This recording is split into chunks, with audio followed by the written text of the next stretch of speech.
Namaste अनि फेरि पनि welcome back to Nepali guitar tutorial आज हामी we gonna do something different आज हैन मैले अहिलेसम्म मुभीको गाना चाहिँ गरेको थिइनँ हैन तर this time we gonna try something different गानाको टाइटल चाहिँ यति यति पानी भन्ने हैन अनि यसमा लाग्ने कर्ड चाहिँ simply E B C sharp minor अनि A मैले चाहिँ यो गानामा सबै पावर कर्ड चलाएको छु हैन फिंगर पोजिसन हेर्ने हो भने 5th र 4th स्ट्रिङ को 7 र 9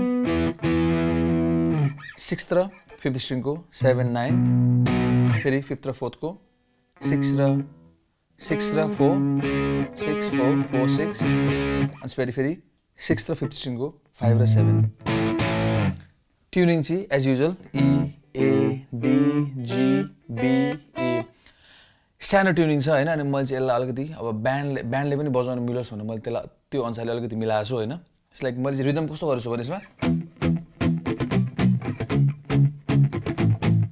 त म गानासँग बजाउँदै छु एकचोटी है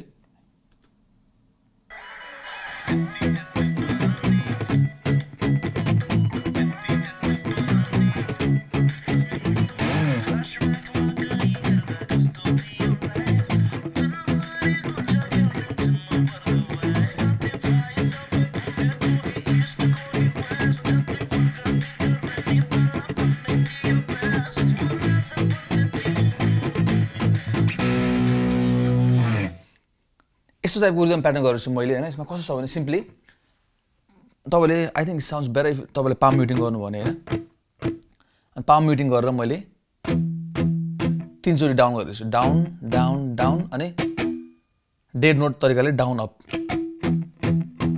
यसो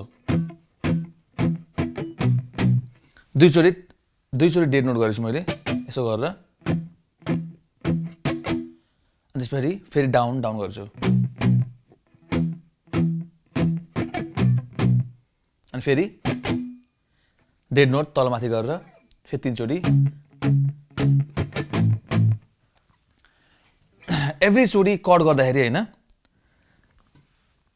पाम म्युटिङ गर्ने अनि त्यसपछि डेड नोट गर्दाखेरि चाहिँ तलमाथि 2 चोटी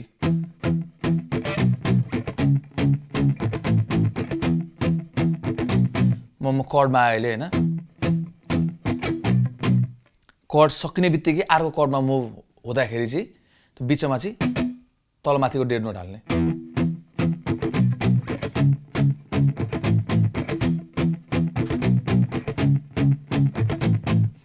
अनि यसलाई फास्टमा गर्दा चाहिँ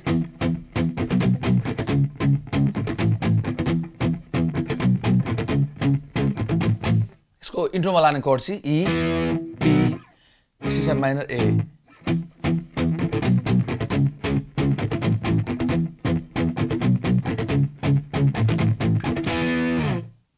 गानाको मेन मेलोडीहरु अनि इट्स रियली सिम्पल सेकेन्ड स्ट्रिङमा फर्स्टमा नम्बर 7 देखि 9 मा स्लाइड गर्ने अनि फेरि 9 देखि 7 मा ब्याक साइड गर्ने अब सेकेन्ड स्ट्रिङको 5 मा यति गर्यौं अब फेरि 5 मा बजाउने एकचोटी 7 मा बजाउने 7 9 मा साइड गर्ने ब्याक टु 7 मा फेरि बिस्तारै हेरौं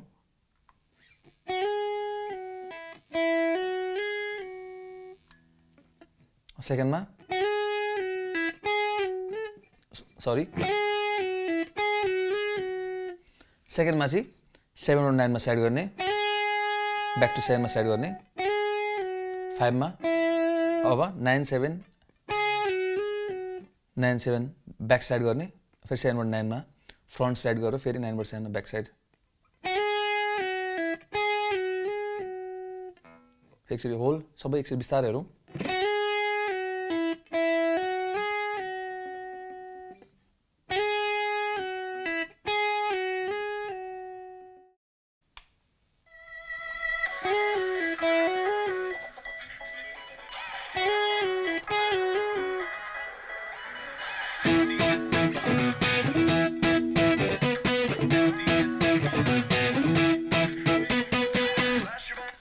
अगाडिको इन्ट्रोमा हामीले बस्छौं नि ठ्याक्कै यो बजाएर चाहिँ पछाडिपट्टि सिन्थेसाइजरले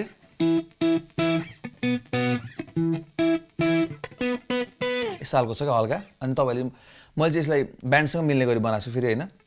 फर्स्टमा दुईवटा स्ट्रिङ बजाएर फिफ्थ र थर्ड स्ट्रिङको 7 र 9 सेम रिदम प्याटर्न जस्तै गर्छु। बीमा गएको छु म, बी नोट दुइटै अक्टेभ गरेर बजाएको छु मैले। फिफ्थ र थर्ड स्ट्रिङको 2 र 4 down down down dead note down up फिर down down dead note down त्यसपछि फेरि ब्याक टु ईमा आएको छु। ईबाट बीमा हुँदै ई आएँ त्यसपछि के भएको छु बी भएको छु। ई बी ई बी नै भएको छु तर यहाँ चाहिँ अलिकति हाई अक्टेभमा।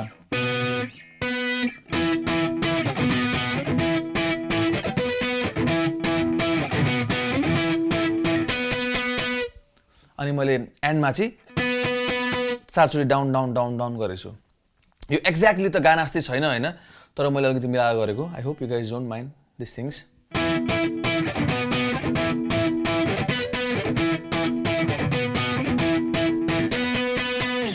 गानासँग एकचोटि बजाएर होइन सुनौँ कस्तो हुँदो रहेछ।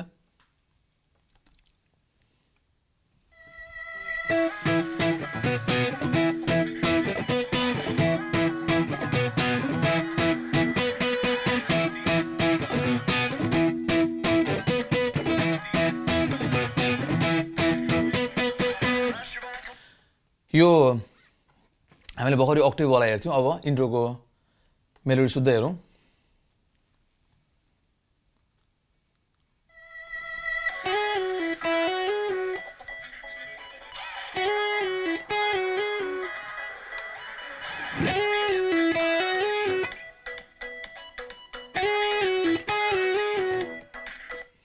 अब यो गानामा एक्ज्याक्टली चाहिँ होइन रिदम प्याटर्न चाहिँ यसरी बजाएको छैन होइन, तर मैले चाहिँ अब गिटार निकालेको होइन।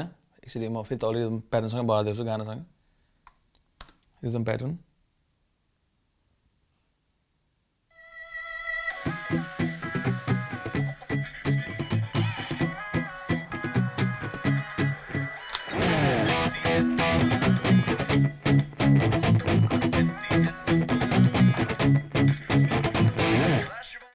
अब गाना बजाउँदाखेरि कर्डहरू मैले तपाईँलाई अघि भन्छु कर्ड लाग्ने यसमा E B C sharp minor A होइन। गानासँग बजाइदियोस् त म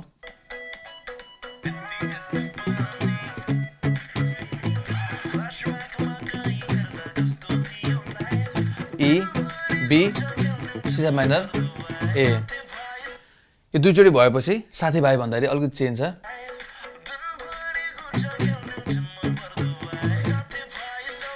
यहाँ चाहिँ मैले सी शार्प माइनर बजाएको छु साथीभाइ।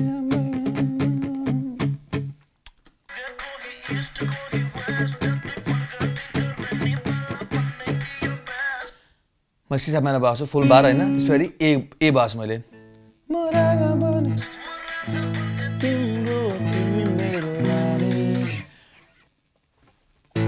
एमा यसरी फेरि बिस्तारै हेरौँ। अब ए यहाँ कस्तो छ भने यहाँ हामीले दुईचोटि फुल बार बजाएको थियौँ, यहाँ चाहिँ एकचोटि 1.5 गरेपछि ठ्याक्क बीमा चेन्ज हुन्छ।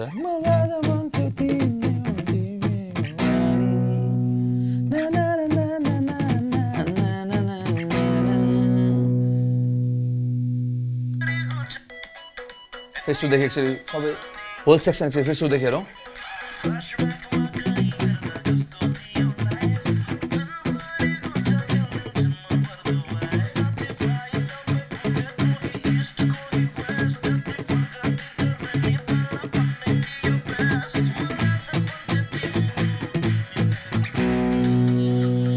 फेरि त्यही same.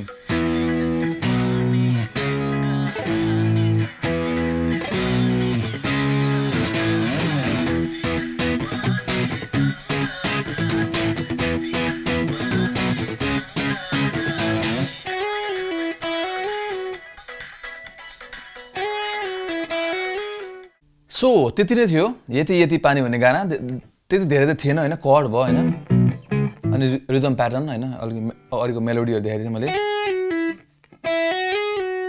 I hope you guys will enjoy it. Please do keep supporting Nepali guitar tutorial. And we'll see us very soon. Till then, take care and have fun.